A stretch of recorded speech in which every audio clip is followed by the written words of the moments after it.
¿Qué tal? Les saludamos en Conecta con Valdepeñas, que hoy iniciamos hablándoles del Día Europeo del Enoturismo. Entre Valdepeñas hemos recorrido algunas de las bodegas que se han sumado a la celebración y que durante el fin de semana no han dejado de recibir visitantes. Nuestro segundo tema de hoy tiene que ver con el Peral, el paraje natural de Valdepeñas en el que cada día viven más vecinos durante todo el año y que tienen importantes reivindicaciones que trasladar al Ayuntamiento en materia de servicios y de mantenimiento. Temática agrícola también hoy en Conecta, porque el 1 de enero próximo entra en vigor la nueva política agraria comunitaria de la Unión Europea. Les vamos a ofrecer la presentación de la nueva PAC a los medios de comunicación realizada en días atrás por la Unión de Pequeños Agricultores y Ganaderos de Castilla-La Mancha, la UPA. Y finalizamos con Página Cultural con la entrevista realizada a la historiadora Eva María Jesús a propósito de su trabajo de investigación sobre las grandes pandemias de la humanidad. Esto es Conecta con Valdepeñas. Gracias por acompañarnos una semana más.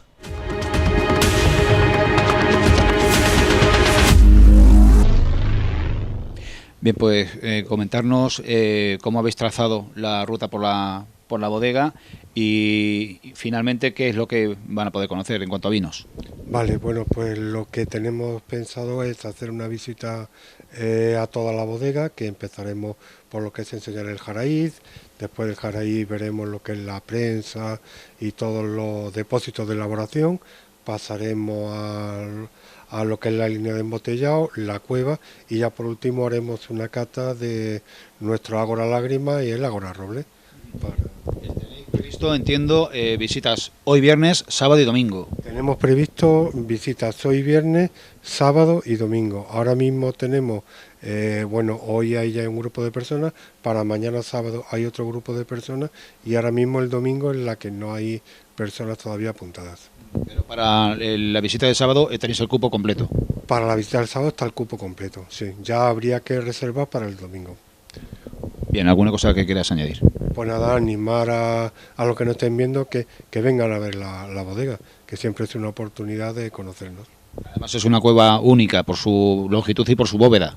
Efectivamente, es una de las cuevas que está en mejores condiciones y donde la construcción y la conservación es muy, muy curiosa y muy, muy bonita de ver. Pues gracias.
¿Sois de Valdepeñas?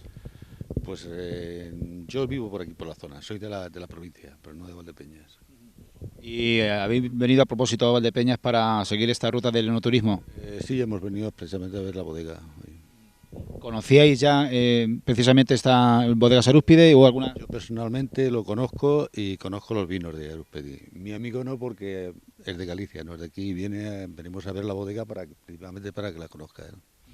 Bien, pues hay que aprovechar. El contraste entre los vinos, ricos vinos gallegos, que además son muy diversos, y lo que encuentras en La Mancha y en Valdepeñas, ¿cómo lo valoras? A ver, los vinos que estoy probando estos días por aquí, por la Mancha, no tienen nada que ver con los vinos de antaño. Tenéis unos vinos extraordinarios actualmente, fabulosos, muy buenos. Lógicamente son muy distintos a los nuestros y concretamente a los de mi zona, que soy de Ribeira Sacra y soy bodeguero. Vaya. Pues una cuestión más. La configuración de las bodegas para ser visitables y que no sean meras fábricas de vino, ¿cómo lo valoráis? Yo personalmente pues muy bien, porque lo que antes había eran fábricas de vino.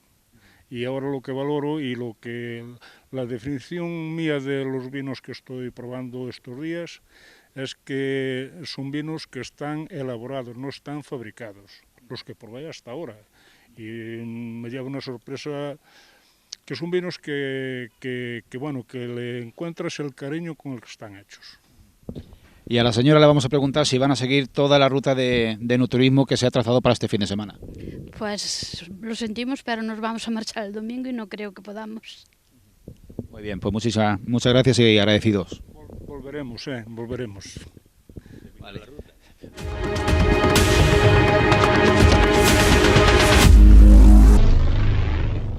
Bien, Ángel, descríbenos qué tipo de ruta es la que hacéis con motivo de este Día Europeo del Enoturismo, cómo recibís a vuestros visitantes, qué tipo de visitantes es el que soléis, porque no es el primer año que lo hacéis, y bueno, cómo lleváis la ruta por dentro de la bodega.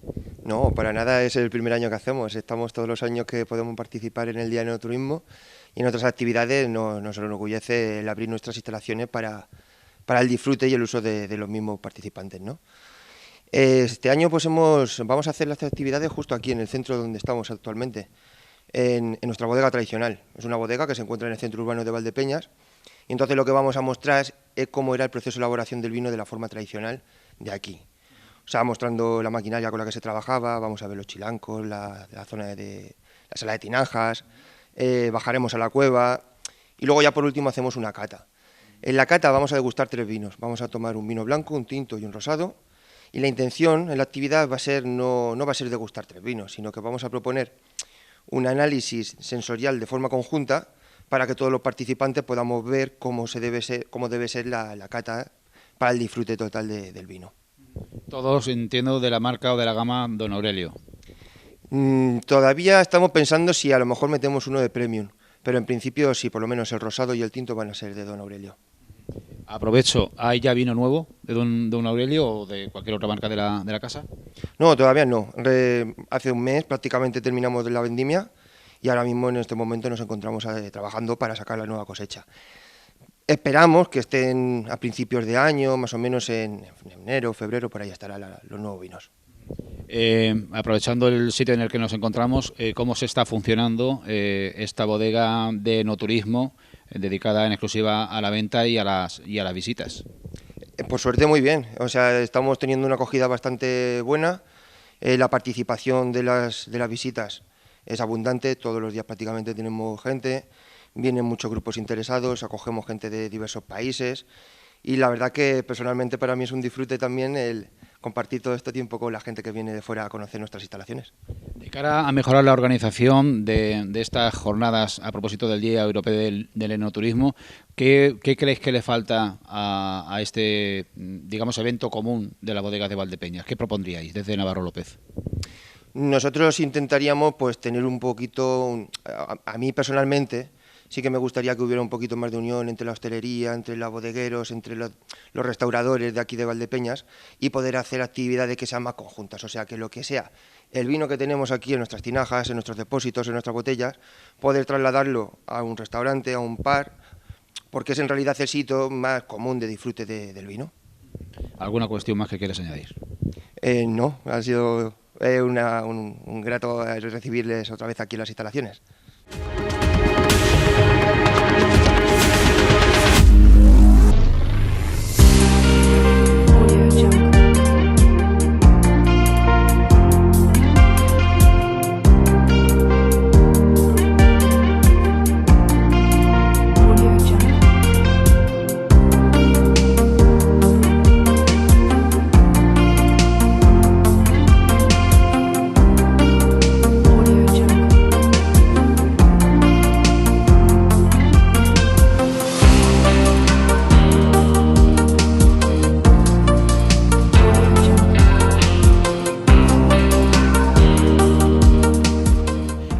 Domingo, ¿cómo tenéis organizada la ruta? ¿Cómo se va a llevar a cabo?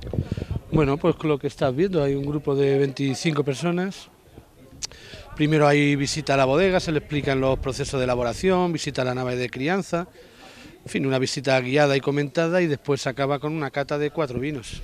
¿Qué son? Pues esta vez hemos seleccionado Corcovo Muscat, Corcovo Rosado, Corcovo Syrah y Corcovo Roble. ¿Tenemos ya vino joven del 2022? No, todavía no tenemos, ¿no? Pero has hecho bien en preguntarlo. ¿Blanco? Pronto, 10 días creemos más o menos, empezaremos con el verdejo. Fue la primera variedad que se vendimió de uva blanca, bueno, y la Muscat, pero el que primero vamos a sacar va a ser el verdejo en unos 10 días como mucho. ¿Muchos años participando en el Día Europeo del Enoturismo? Bueno, a lo mejor mucho tiempo el Día del Enoturismo participando con nosotros, porque creemos que somos más viejos que el Día del Enoturismo, o sea que sí, desde que se instaló este día, sí. ¿Y la respuesta del público también como hoy? Sí, todos los años se llena, pero vamos, está lleno ya de hace una semana.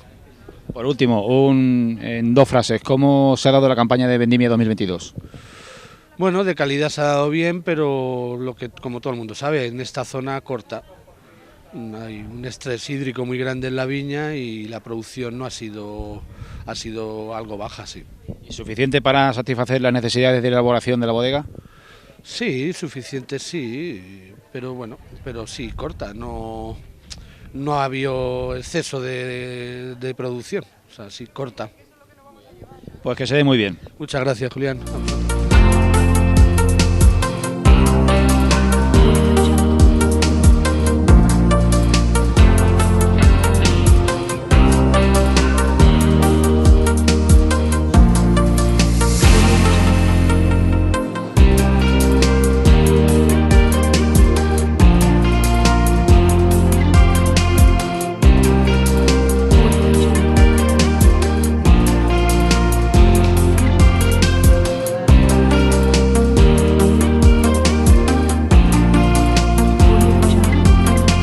Par de botellas y las grabo.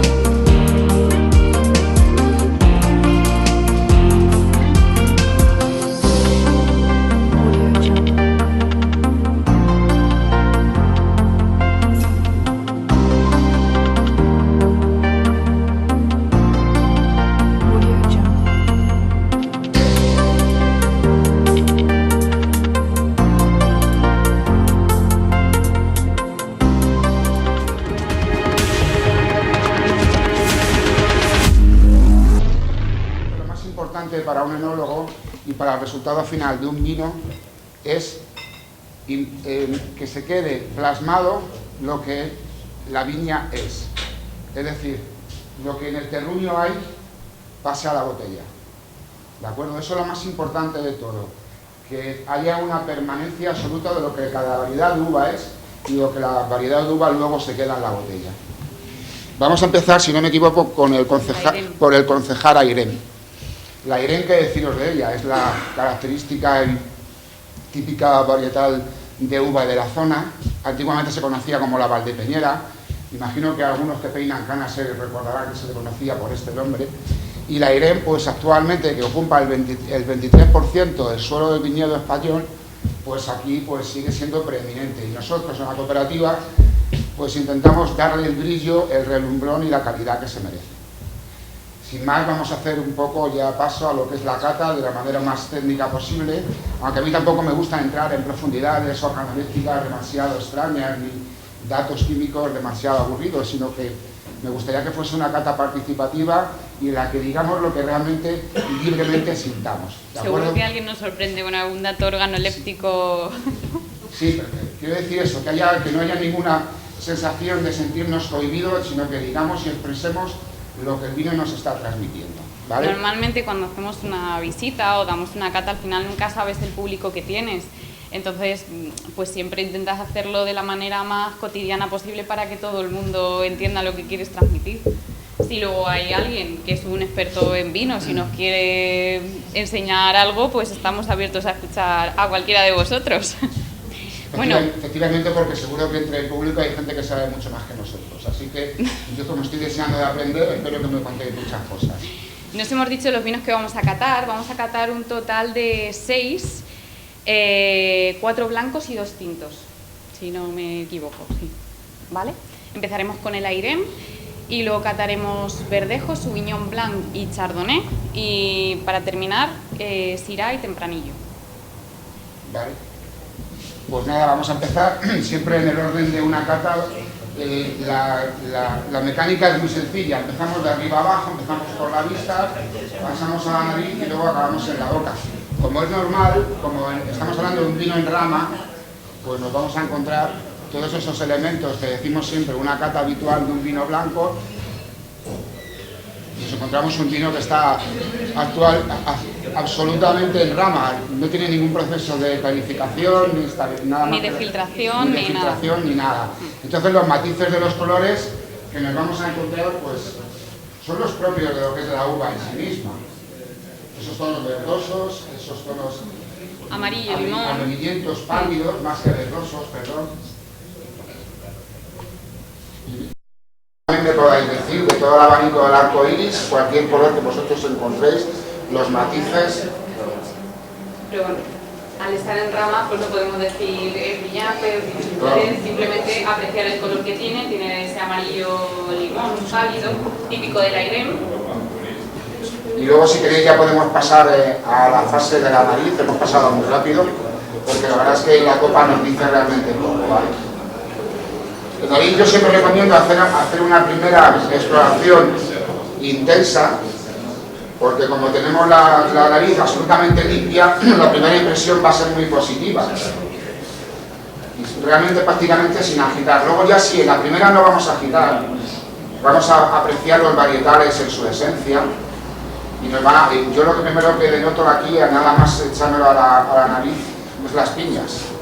Si alguno me dice, por favor, que es que no quiero hablar tanto, porque hablo mucho todos los días, si me decís más sabores que os encuentran, pero en la varietal Airem, con lo que hemos dicho antes, es el traslado de lo que es en la viña a lo que es en la copa, y nos encontramos con los sabores de la piña absolutos.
Son varios cientos las viviendas y casas de campo aglutinadas en torno al Peral y las aguas. De ellas se calcula que entre 70 y 90 son familias y personas que viven aquí durante todo el año. Están trasladando una serie de medidas, de demandas a ejecutar por el ayuntamiento, y tienen ya la promesa de una reunión para definir actuaciones a llevar a cabo a corto, medio y largo plazo una vez que pasen las fiestas navideñas. Madaleno, del conjunto, del bloque de medidas o de demandas que estáis haciendo al ayuntamiento, ¿cuáles dirías que son más perentorias y más urgentes de ejecutar? Vamos a ver, dentro de todas las peticiones que hemos hablado con el ayuntamiento y con el resto de partidos de políticos de Valdepeñas, que les hemos hecho llegar también estas peticiones, hay 3 puntos importantes. Uno, por supuesto, es el agua, primordial. El agua para que puedan acceder todos los vecinos al bien, porque como sabéis existe una sequía importante y los pozos están secos y hay parte importante de peraleños que aún están sin agua. Otro punto importante es el poder y dejar a la gente que pueda construir en sus terrenos, que ya son urbanizables y que lo único que tienen que pasar es a urbanos, y hay muchos puntos, núcleos urbanos consolidados en el Peral, que hay gente todo el año viviendo y que demandan pues simplemente unos puntos de luz o una simple cartel con el nombre de la calle. Son 3 puntos importantes y deberían de ser los más rápidos, urgentes. Luego, aparte de eso, lógicamente, pues está el cuidado intensivo de la zona, pues un paraje que no podemos dejar de perder. A nuestra espalda o a nuestra derecha tenemos un árbol seco, de los muchos que hay en el Peral, no se vuelven a poner, los que se quitan no se cortan. Limpieza, cobertura de suministro de luz, cobertura de suministro de telefonía, internet. Hay muchísimos puntos que cada vez están más demandados porque cada vez hay más familias viviendo en el Peral. Bien, ¿qué respuesta hasta la fecha, bueno, con quién habéis hablado del equipo de gobierno y qué respuesta habéis obtenido? Mira, nosotros, la portavoz que habla del ayuntamiento con nosotros, lógicamente es la concejala de Barrios, Paqui Madrid, que en estos días precisamente tenía una conversación con ella y nos ha dicho textualmente, por eso lo digo, que pasadas las fiestas navideñas tendremos una reunión todos los vecinos del Peral, o nos convocarán a los vecinos del Peral, sean socios o no, no sé dónde, todavía no sabemos el lugar, con los concejales de medio ambiente, con el concejal de obras, y no sé si acudirá, incluida lógicamente Paqui Madrid, alguien más del equipo de gobierno. De la parte de viviendas o de casas de campo que pertenecen al municipio de Membrilla, ¿tenéis asociados? Y, en segundo lugar, ¿qué implicación está teniendo Membrilla en dar servicio a sus vecinos del Peral? Vamos a ver, tenemos básicamente 50% de las viviendas que hay en el Peral pertenecen actualmente a Membrilla. Como sabéis, la cobertura de Valdepeñas, aún teniendo parte de Valdepeñas sin esa cobertura. Los servicios de Valdepeñas, Membrilla, estamos intentando de negociar con ellos también algunos puntos. Tenemos pendientes también algunas reuniones con el Ayuntamiento de Membrilla, al igual que con el de Valdepeñas, pero sí es verdad que ahora mismo implicación por parte del Ayuntamiento de Membrilla es poca, realmente poca. Lo que nosotros queremos crear es que la zona urbana sea mayor, la de Valdepeñas, para que ese IBI que va a Diputación luego lo pueda coger el Ayuntamiento, que repercuta sobre alcantarillados, poder bajar el recibo, por ejemplo, del agua, que actualmente un consumo de 38-39 euros le viene una facturación a los 3 meses de unos 200 euros aproximadamente al que la tiene contratada. En fin, son muchos puntos que van enlazados unos con otros, desde el tema urbanizador, el núcleo urbano, alcantarillado, va todo relacionado para que de una forma o de otra se pueda sostener por sí solo, con los IBIs y con los impuestos que se van pagando entre unos y otros, y que el Ayuntamiento de Valdepeñas pueda recaudar también más al mismo tiempo que pueda dar más servicios. Porcentualmente, si lo tenéis más o menos calculado, el servicio de depuración y de alcantarillado, o sea, el saneamiento y depuración, ¿a qué porcentaje de vecinos del Peral le está llegando de los que son consumidores de agua de la red? Claro, vamos a ver, efectivamente, ahí eso es un punto importante. Ahora mismo los consumidores de agua con alcantarillado, que son los que pagan la tasa de depuración, estamos hablando de a lo mejor un 30%, el otro 70% no tiene tasa de depuración, con lo cual el recibo le viene normal. Pero si están utilizando fosas sépticas. ¿Qué quiere decir esto? Que bueno, lo que estamos ahorrando por un lado lo estamos agravando por otro, el medio ambiente. Si aquí es lo que te vuelvo a decir, va todo un poco relacionado a cuidar el medio ambiente, que también estamos para eso, lógicamente, para defender esta zona, cuidar el medio ambiente, pero todas esas cosas repercuten en todo. Se me ocurre que hay un paraje no demasiado lejano, que es el de las Virtudes, que podía ser análogo en circunstancias o sea, las Virtudes es de Santa Cruz, lo que el Peral a Valdepeñas. Allí no hay absolutamente ningún tipo de servicio urbano. En este caso no es que el Peral sea privilegiado, pero si os comparáis, pues sí estáis un poco en ventaja.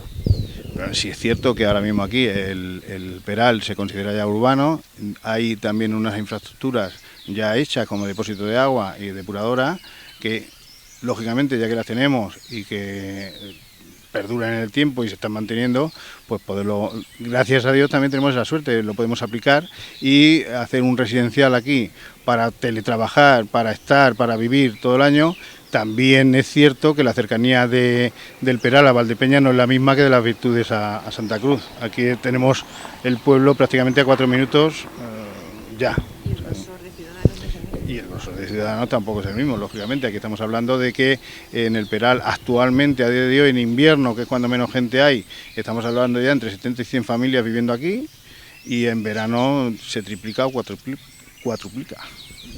Comentabais que sois considerados un poco como el núcleo más disperso y más pequeño de cuantos tiene Valdepeñas, pero no obstante, y lo estás comentando, hay más vecinos aquí que en Consolación.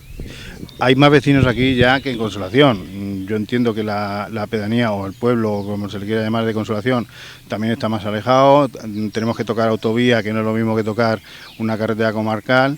Pero bueno, aquello está considerado población, tiene otros instrumentos que aplica el ayuntamiento, que no son los del Peral. Nosotros lo que estamos demandando es eso, que esto se trate como un residencial, que podamos utilizarlo como tal y que al mismo tiempo luchemos por esta zona tan preciosa que tenemos aquí, aprovecharla y cuidarla. ¿Habéis entrado en contacto con compañías? Porque otro de los puntos es bueno, que aquí haya una cobertura de telefonía móvil y de fibra óptica. ¿Habéis contactado directamente con compañías y hay alguna que esté interesada en suministraros? Vamos a ver, si hemos contactado con compañías, hemos intentado de que la fibra pase al Peral, de hecho la tenemos ya muy cerca, pasa por la carretera San Carlos, cuando han aumentado las infraestructuras desde Valdepeñas a los pueblos de alrededor, solicitadas desde unos ayuntamientos a otros. Nosotros nos metimos ahí por medio un poco para que la fibra entrara en el Peral, estamos en ello, esto muy trabajoso, pero vamos, estamos en todos los puntos ahora mismo que tenemos en marcha y que hemos solicitado que se estudien, los tenemos en marcha, todos. Y por último, a nivel tributario, ¿tenéis algún tipo de demanda específica?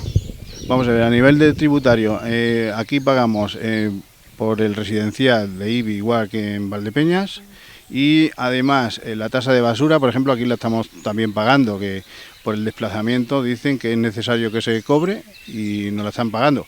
También estamos reclamando que al mismo tiempo que la estamos pagando, que aumenten los días de recogida, porque ahora menos, pero en verano los contenedores duran más de la cuenta llenos.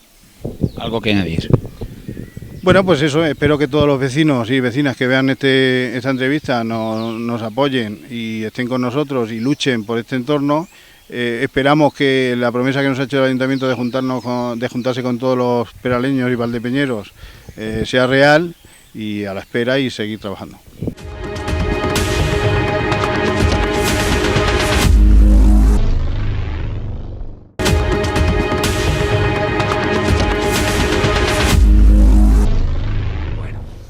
Buenos días y agradeceros que estéis aquí con la Unión de Pequeños Agricultores y Ganaderos en Valdepeñas, donde venimos a presentar la asamblea que vamos a celebrar el próximo miércoles 16 de noviembre a las 6 de la tarde en el Auditorio Inés Ibáñez, en la Plaza Veracruz, para explicar la nueva PAC, para explicar la PAC que se va a empezar a aplicar el 1 de enero del 2023, pero que es necesario pues que ya todos nuestros agricultores y ganaderos, agricultoras y ganaderas, pues empiecen a orientar sus cultivos. Estamos ahora en época de siembra y tenemos que orientar ya esas siembras para poder acceder a las máximas ayudas posibles dentro de la nueva PAC. Estamos ahora también haciendo nuestras labores ya en nuestros cultivos permanentes, en nuestros leñosos, y también tenemos que orientar esas labores para poder acceder a las ayudas y sobre todo a los ecoregímenes, ¿no? Esa nueva figura que aparece en la PAC y que de alguna manera pues tenemos que ir adaptándonos, ¿no? En algunos casos puede representar incluso un cambio cultural de la forma de trabajar que tenemos agricultores y ganaderos, pero creo que lo que procede y ya es trasladar toda la información. Hoy España ya tiene aprobado su plan estratégico nacional, el presupuesto está garantizado para los próximos 5 años a nivel europeo, a nivel de España y a nivel de Castilla-La Mancha en la nueva distribución. Pues si somos capaces de aprovechar todas las oportunidades que nos da esta nueva PAC, pues es fácil que incluso tengamos más presupuesto a nivel de comunidad autónoma para los próximos 5 años. Pero sí bien es cierto que, aunque ha sido difícil el que se garantizara este presupuesto, también pues el poder garantizar el presupuesto nos va a obligar a una serie de condicionantes agroambientales Pero es que estáis en un sitio muy reconocido, no lo conocía. Bueno, seguimos, ¿vale?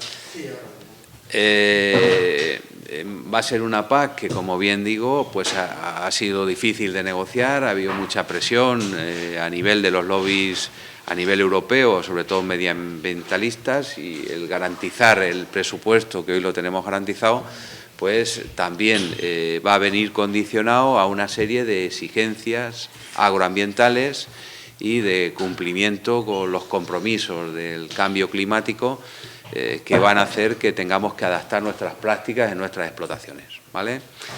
En este sentido, decir que hoy España es uno de los primeros países a los que se le ha aprobado el Plan Estratégico Nacional, dentro de los 6 primeros países, y que también tenemos ya los reales decretos que de alguna manera estructuran lo que va a ser la nueva PAC a nivel de España. Nuevos decretos a los que ha habido un periodo para presentar alegaciones en la exposición pública, pero que creemos que están sujetos a muy pocas variaciones y que, por lo tanto, tenemos ya documentación más que suficiente para trasladar esa tranquilidad y esa certeza, ¿no?, de las medidas que tenemos que cumplir.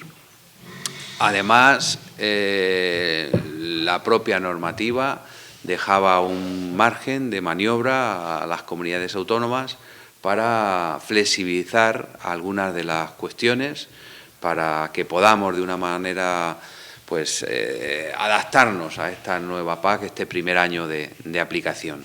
Ese documento de flexibilizaciones de la comunidad autónoma también se ha publicado ya con una resolución y, por lo tanto, yo creo que ahora lo que procede es cuanto antes trasladar toda la información a nuestros agricultores, a nuestros ganaderos, y que orienten lo mejor posible sus explotaciones a esta nueva PAC.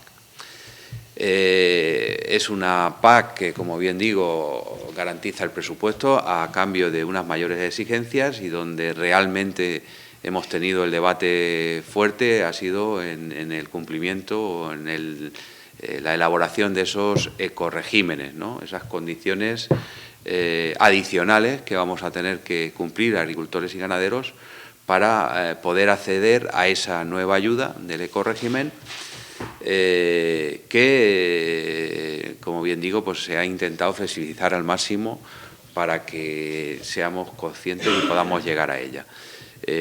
Vamos a tener varias opciones dependiendo del tipo de agricultura o ganadería que tengamos para acceder a ese ecorégimen.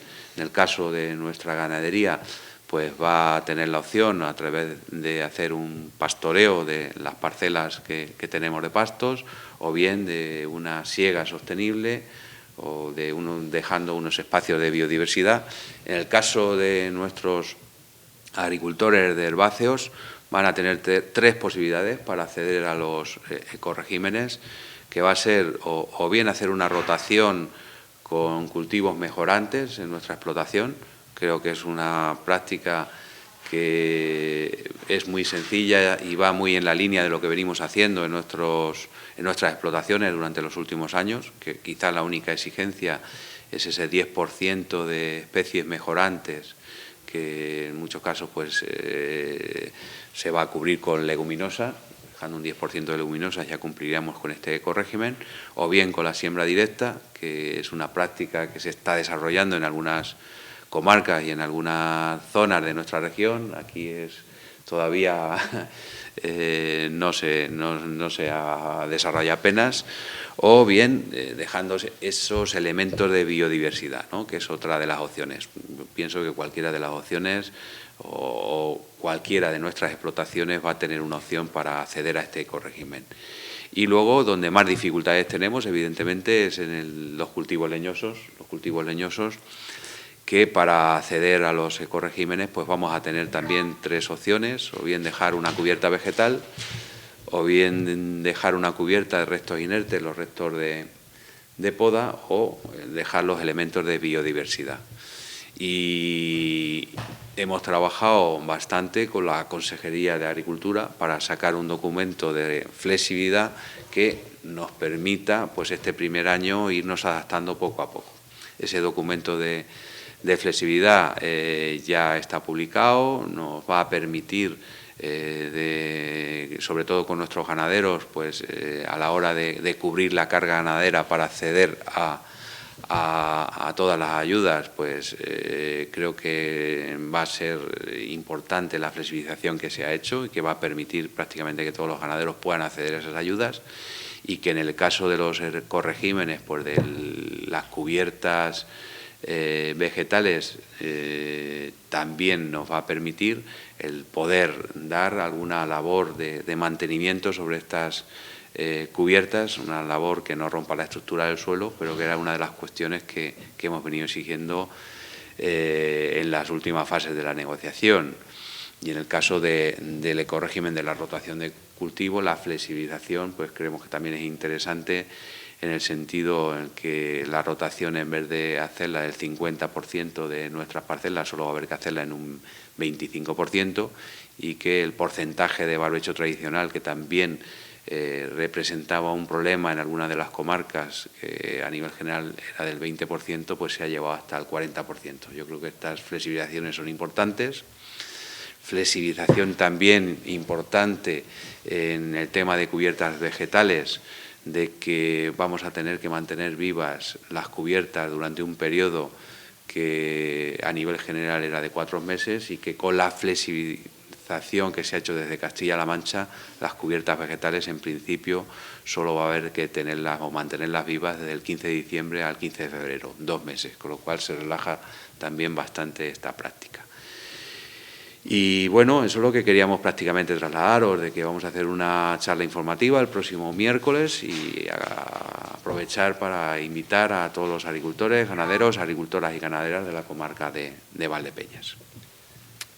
En otro orden de cosas, y estando en Valdepeñas, pues también quiero trasladaros que hemos trasladado a la Consejería de Agricultura, a la Dirección General de Alimentación, la necesidad de mantener una reunión urgente con todo el sector productor lo antes posible, para el borrador que desde todo el sector productor dejamos en su día a la Consejería, pues que de alguna manera ver sobre ese borrador si más o menos cumple con la normativa exigida, y a partir de ahí pues puede ser el documento que utilicemos para avanzar en las negociaciones ya con el resto de agentes, sobre todo con la industria, de cara a lo antes posible poder trabajar un nuevo órgano de gestión dentro de la interprofesión de la DEO Valdepeñas.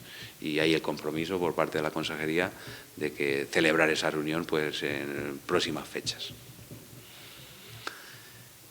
Y nada, estamos a vuestra disposición.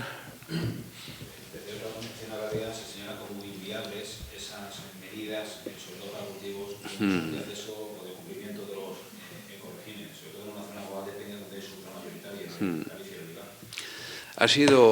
Ha sido difícil. La verdad es que yo creo que es una PAC que se empezó a negociar en el 2018, del 2018 al 2022. Otras PAC las hemos tenido mucho antes ahora hay que aplicarla el 1 de enero del 2023. Y en otras PAC pues hemos tenido el resultado con más tiempo y se ha podido explicar con más tiempo a la gente. No hemos podido salir a explicar antes porque la negociación no ha sido fácil, y hay que tener en cuenta que, como bien decía al principio, el garantizar el presupuesto de la PAC pues viene condicionado a unas mayores exigencias medioambientales y sobre todo de cara al cambio climático, unas exigencias a nivel europeo. Eso había que trasladarlo a la normativa y a las posibilidades que tendríamos, sobre todo con respecto a los ecoregímenes, y no ha sido fácil, y tampoco han salido los ecoregímenes que a nosotros nos hubieran gustado. Eso está claro, no son los ecoregímenes que a nosotros nos hubieran gustado, pero sí que hay cambios desde las primeras propuestas que se plantearon a las que hoy tenemos, ¿no? Y la PAC se va a aplicar el 1 de enero del 2023, y yo creo que lo que ahora corresponde, después de 4 años de debate, de tiras y aflojas, más que pelearnos, seguir peleando porque no nos gusten, es intentar aplicarlos, intentar ser claros a los agricultores, darles las posibilidades o darles las opciones que tienen para cumplirlos. Es cierto que cuando empezamos a explicarlos pues se chocaba, ¿no? Porque en algunos aspectos son cambios culturales, no estamos acostumbrados a dejar en nuestra viña que crezca la hierba y no poder arar una parte de la calle, ¿no? En cuanto a lo que hace referencia a las cubiertas vegetales, pero desde que empezamos a hacer las charlas ahora que ya llevamos un tiempo, pues creo que la percepción también está cambiando. La posibilidad de acogerse a los ecoregímenes es voluntaria, evidentemente es voluntaria, los ecoregímenes son voluntarios. Al final cada agricultor tendrá que decidir por cuál de ellos opta o incluso no hacer ninguno, pero nosotros lo que queremos lanzar es un mensaje de que al final es una paz a la que nos tenemos que adaptar, que los cambios están ahí y que la PAC se va a aplicar a partir del 1 de enero de 2023 y que intentemos mirar si somos capaces de hacerlo, ¿no? Y lo que estamos viendo, como bien os digo, en las últimas asambleas, pues es un cambio de actitud, porque esta PAC también significa una oportunidad y posiblemente por esos ecoregímenes podamos cobrar mucho más de lo que hoy estamos cobrando por el pago verde. Habría que ver si nos compensa o no. El tema de los leñosos, el tema de la cubierta es complicado porque al final dejamos ahí un trozo de la calle ocupada por vegetación que puede ser espontánea o puede ser sembra, pero que al final hay que recordar que es el 40% solo de la superficie libre de copa de esa calle, que solo va a tener que estar viva desde el 15 de diciembre al 15 de febrero, que se ha flexibilizado muchísimo, que a partir del 15 de febrero la cubierta ya voy a poder entrar a desbrozarla, a segarla y que en teoría voy a cortar esa competencia que me pueden hacer por el agua y que, bueno, pues yo pienso que es un momento para lanzar o tirar adelante. Las posibilidades de la paz están ahí. Evidentemente, si no la aprovechamos nosotros, conforme está diseñada la ayuda y los ecoregímenes, si hay un ecorégimen en el que no lo hacemos, pues posiblemente los que se acojan a ese ecorégimen, la ayuda por hectárea va a ser muy importante. Y creo que es una oportunidad para probar. Si en un año no nos convence, pues los ecoregímenes podemos cambiar al año siguiente, ¿no? O sea que va a haber posibilidades de modificación. Incluso pues tendremos la posibilidad a nivel de España en 2 años de analizar cómo se van desarrollando e incluso plantear modificaciones, ¿no? No ha sido fácil, creo que se ha intentado flexibilizar lo máximo. Y yo creo que lo que corresponde ahora es decir a los agricultores exactamente lo que tienen y cómo quedan, ¿no? Y luego ya cada uno que decida, evidentemente. Proyectos ya en marcha sobre esas cubiertas vegetales en algunas plantaciones de vid, ya había proyectos en marcha porque para evitar precisamente la evaporación del agua y hemos estado en un año muy seco, que va más. ¿Estos ecoregímenes van a ayudar en ese sentido al dinero? Bueno, aquí tenemos para todos los gustos, ¿no? Ahí tradicionalmente hemos sido de labrar mucho y para intentar mantener la humedad de nuestro suelo.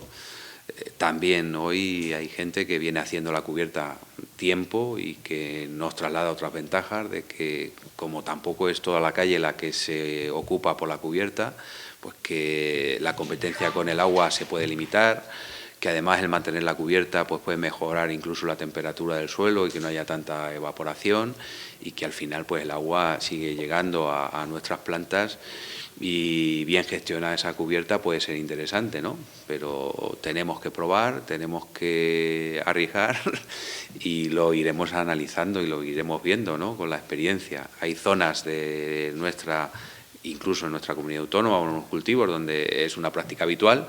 En La Mancha, por desgracia, y en Valdepeñas, pues no es la costumbre. Y ya digo, esto es un cambio cultural.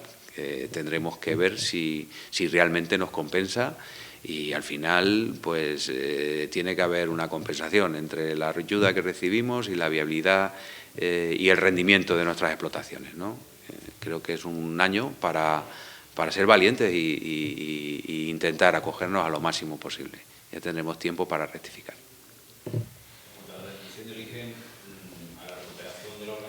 La industria, sobre todo la industria, nos parece muy favorable a que se acelere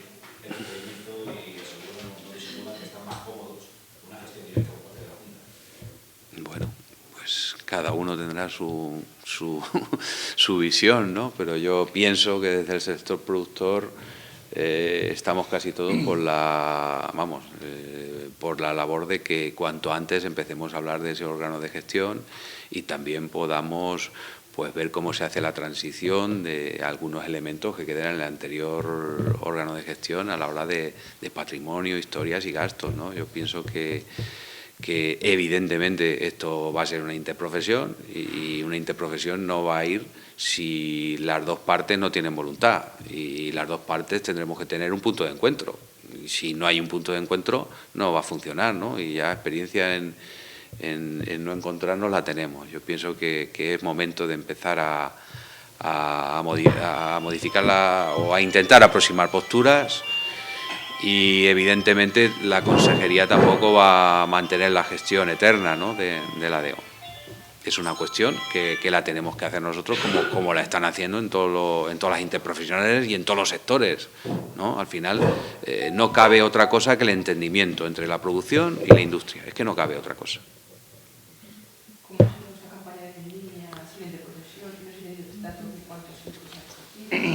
Bueno, pues tendremos pronto los datos de producción. Aún no tenemos un dato de producción cerrado por parte de la Administración, pero bueno, ha sido una campaña corta, como anunciábamos.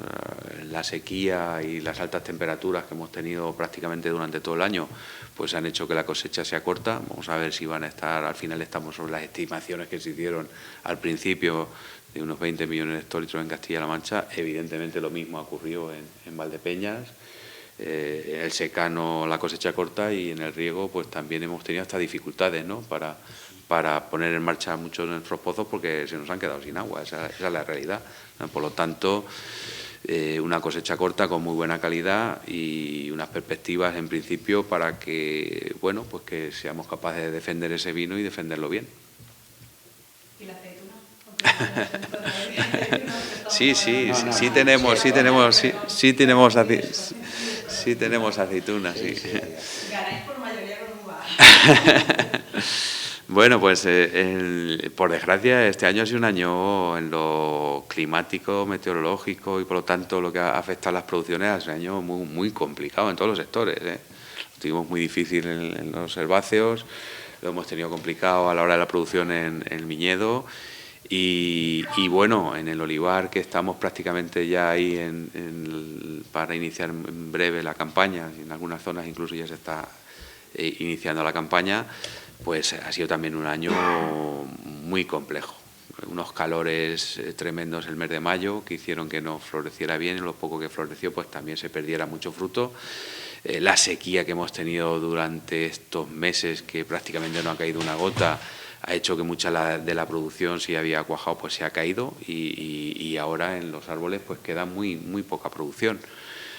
Todavía se puede recuperar algo en donde haya quedado producción, si con estas lluvias, si sigue lloviendo un poquito, pero va a ser una cosecha corta, ¿no? A nivel nacional muy corta, y a nivel de Castilla-La Mancha pues vamos a estar posiblemente en torno a las 70.000-80.000 toneladas, cuando posiblemente hayamos estado en el último año entre las 116, quiero recordar, 120.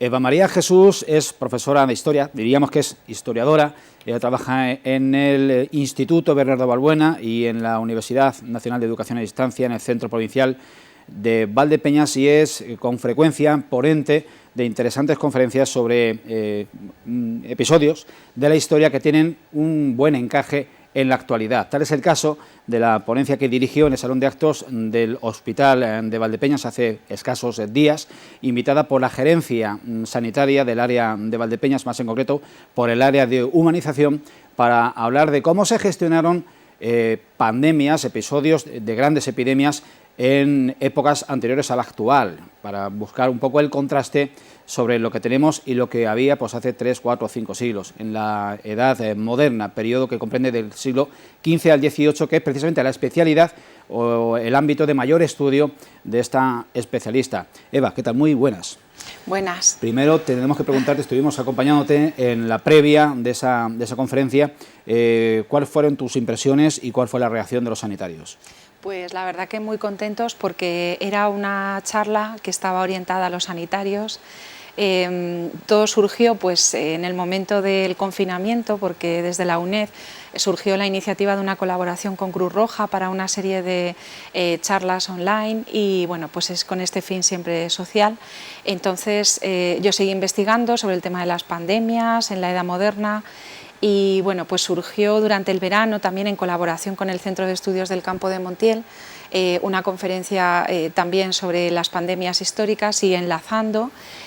Pues una de las madres de mis alumnos del instituto se puso en contacto conmigo para que pudiera compartir con los sanitarios esa reflexión sobre cómo ha influido a lo largo de la historia la enfermedad en los seres humanos. La sensación fue bastante positiva porque hubo un nutrido grupo de asistentes de diferentes ámbitos, incluso alumnos del Valbuena y también sanitarios y personal del hospital, y generó una interesante reflexión al final sobre cuestiones como la resiliencia, la necesidad de convivir como nuestras generaciones pasadas con la enfermedad como una realidad consustancial al ser humano y cómo afrontar desde el desconocimiento y muchas veces la incertidumbre de los tiempos pasados unas explicaciones que entran dentro del ámbito de la historia de las mentalidades y cómo eso sirve como para poder comprender también lo que rodeaba a estas sociedades y poder entender su intrahistoria. Bien, algunos de los episodios que han marcado más, porque diezmaron claramente la población europea, como la peste bubónica, la peste negra, algunas particularidades de aquella gran lacra que redujo en 1/3, al menos, la población de Europa, cómo lo vivían desde la incertidumbre y desde el temor a la pérdida de los seres queridos, a la pérdida de seres del entorno familiar, gente de todos los países en aquellos siglos. Pues bien, la conferencia comenzaba precisamente arrancando con la peste bubónica, con la peste negra del siglo XIV, y arrancaba con un cuento porque el Decamerón de Boccaccio hablaba de cómo la población de Florencia huía al campo, a las villas rústicas, para poder evitar ese contagio masivo que se producía en las calles de las ciudades de la Toscana, y comenzaba haciendo una asimilación con la representación de esa huida hacia el campo que iniciaba ese relato del Decamerón. Pues sí es cierto que la peste negra fue un fenómeno bastante inquietante porque es uno de los ejemplos más característicos de lo que conocemos como una zoonosis, que es la transmisión de una enfermedad desde un animal al ser humano de forma exponencial. Es el caso del actual coronavirus que estamos atravesando. Al principio de la conferencia también hablaba de algunas interpretaciones, como esa famosa del pangolín, que no saben si se llegó a ingerir o no y transmitió, o esos murciélagos, ¿no?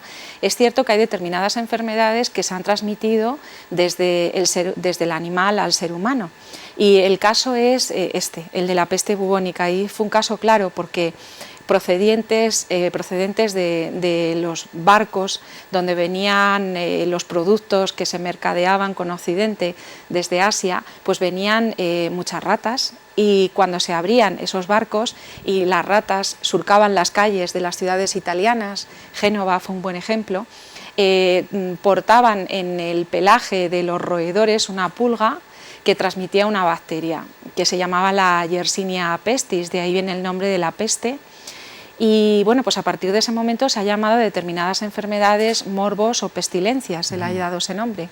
Eso se transmitía, esas pulgas saltaban debido al hacinamiento, a la insalubridad de la forma de organización de esas ciudades del 1348, del siglo XIV, y se transmitió a la población.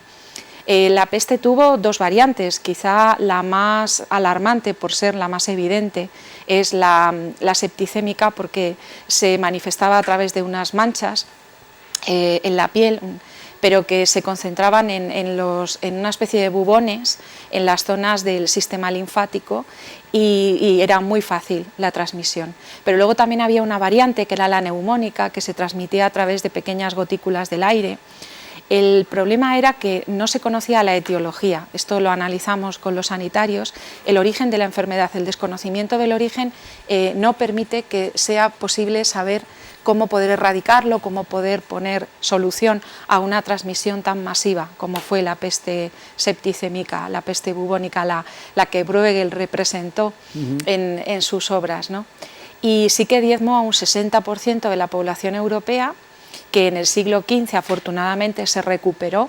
Fue la época del renacimiento cultural, demográfico y económico de Europa, y ese es el arranque de la modernidad, ¿no? Por eso la charla comenzó con ese periodo tardomedieval, para poder entender lo que era una zoonosis, una transmisión animal-ser humano, y cómo eso, por desconocimiento de la etiología, puede explicar esa transmisión tan masiva que se produjo en los núcleos urbanos.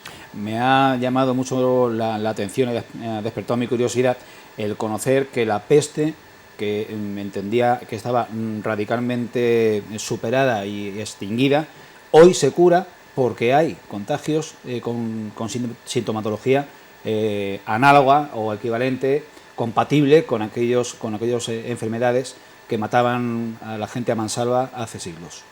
Además es que también es muy curioso que la peste, la famosa peste, parece que fue solo algo puntual del final de la Edad Media. Como bien dices, continuó y hay oleadas documentadas de peste a lo largo de los siglos XVI, XVII y XVIII, incluso bueno, pues en distintos continentes, ¿no? Se conocen casos sobre esa difusión.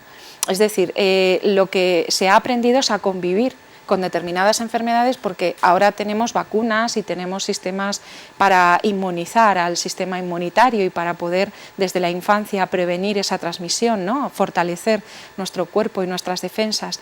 Pero sí es cierto que, y uno de los mensajes de esa ponencia fue cómo convivir desde la resiliencia y desde el conocimiento que la ciencia provee al ser humano para combatir la enfermedad.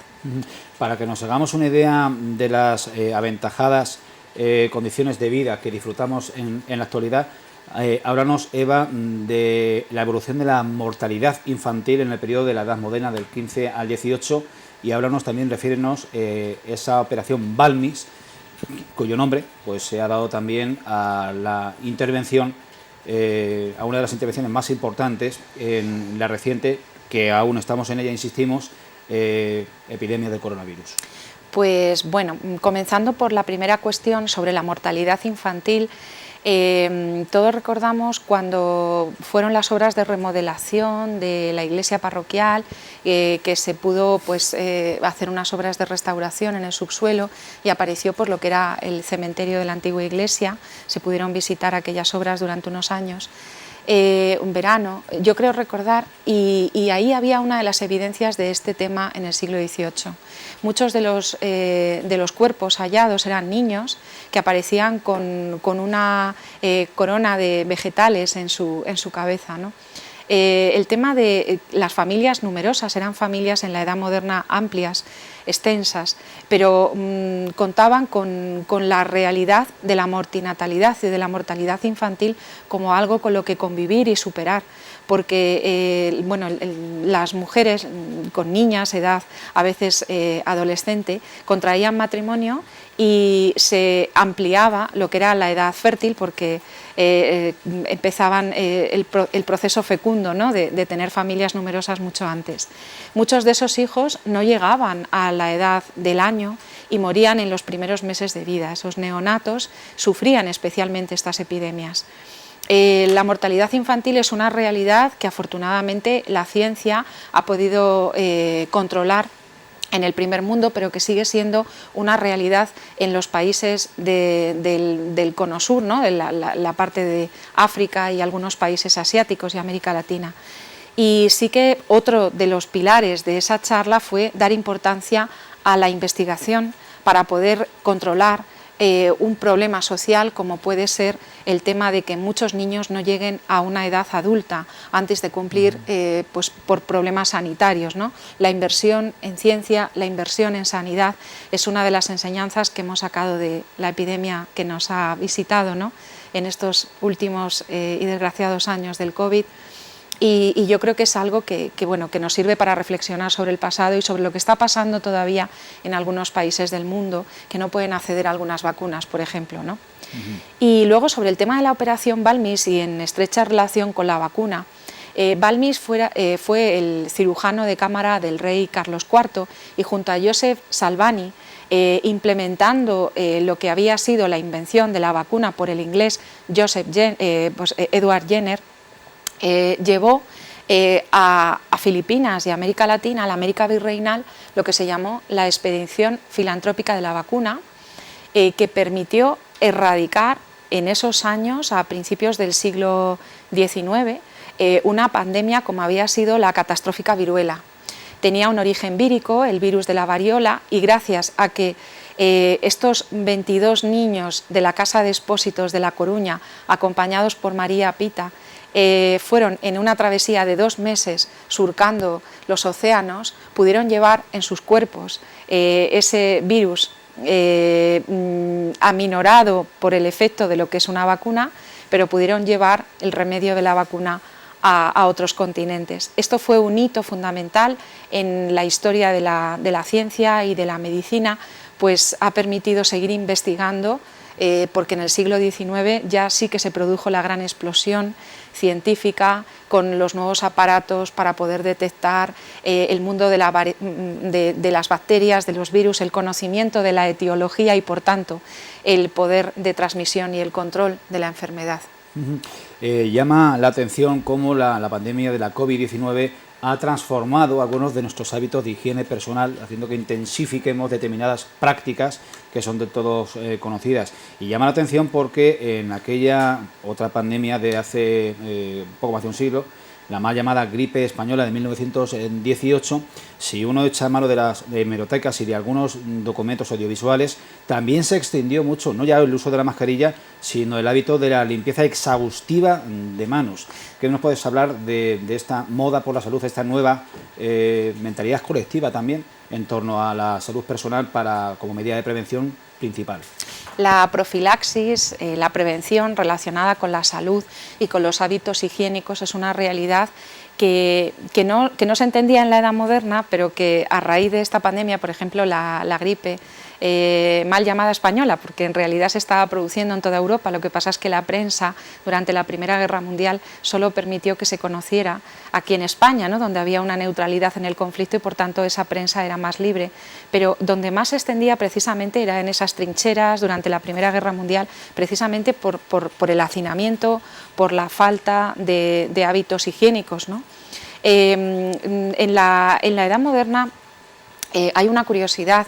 En la corte, por ejemplo, de Luis XIV, que era el rey Sol, el gran rey del absolutismo, el hábito, por ejemplo, del baño, los baños de agua caliente no estaban bien vistos, y estamos hablando de la corte, estamos hablando de alguien que tenía a su alcance en Versalles todos los medios posibles, ¿no? Para poder llevar unas condiciones higiénicas saludables. Pero hay unos testimonios donde se habla de que el médico de Luis XIV, como lo veía con un cierto ánimo decaído, no le aconsejaba el baño al rey. Si estamos hablando de la cúspide de la pirámide social, que estamos hablando de la monarquía absoluta del siglo XVII, donde la higiene no era una moda social y donde, como comentaba en la charla, debajo de esas pelucas se transmitían muchos de estos vectores, por ejemplo, esos piojos o esos elementos que transmitían las bacterias, cuando no se cambiaban, por ejemplo, de ropa, los baños no era algo frecuente, ya digo, entre la aristocracia, y simplemente se perfumaban camisas blancas, toda esa higiene, esa moda inexistente y mal interpretada, podía, en caso de haberse conocido algunos aspectos que hoy se conocen y antes no, desafortunadamente, podía haber erradicado la propagación de muchas enfermedades. Por ejemplo, Murillo, en el siglo XVII, también en el barroco, nos traslada el caso de muchos niños, mendigos, que morían, fruto, por ejemplo, de ese vector, esos piojos que transmitían determinados variantes del tifus, por ejemplo, es antemático. Sí que el hacinamiento, la mendicidad, el problema de la insalubridad, del estancamiento de aguas, cómo se vivía en las ciudades modernas hasta el siglo XVIII, incluso en la Revolución Industrial en el siglo XIX también se vivía por parte del proletariado, sí que explica, por falta de higiene y por esas condiciones de vida, que esas enfermedades se propagaran de forma exponencial, pero que incluso en la corte, como digo, debido a una mala interpretación de lo que es la moda de la higiene, de Higiea, que es la diosa de la salud y de la higiene desde el mundo antiguo, en la propia corte pues no se tomaban baños de agua caliente, porque se pensaba que a través de los poros se podía ir, se podía evaporar a través de una teoría que se llamaban los miasmas y unas emanaciones y efluvios, se podía perder esa vitalidad. Entonces, como digo, sí que está en estrecha relación mentalidad, higiene, moda y hábitos sociales. Eva María Jesús, ¿alguna conferencia más en preparación sobre este u otros temas de la historia? Pues precisamente este viernes, día 4 de noviembre, están celebrándose las jornadas de historia de Daimiel y voy a llevar un tema que tiene que ver con la historia local de Daimiel, pero que tiene que ver con ese ámbito en el que estoy trabajando entre finales del siglo XVIII y principios del siglo XIX, en el tránsito entre la edad moderna y la temprana edad contemporánea, que es sobre una casa nobiliaria con posesiones y con esas ideas liberales que empiezan a ser permeables en la sociedad. Y eso tiene lugar en Daimiel este viernes y bueno, próximamente, a mediados de noviembre, también llevo sobre la arquitectura del modernismo a un congreso que hay en Cartagena sobre patrimonio. Y bueno, pues también vamos a llevar a algunas personas más de aquí de Valdepeñas, pues algunos proyectos de investigación que queremos que se conozcan, también desde la Asociación Orisos, algunos integrantes.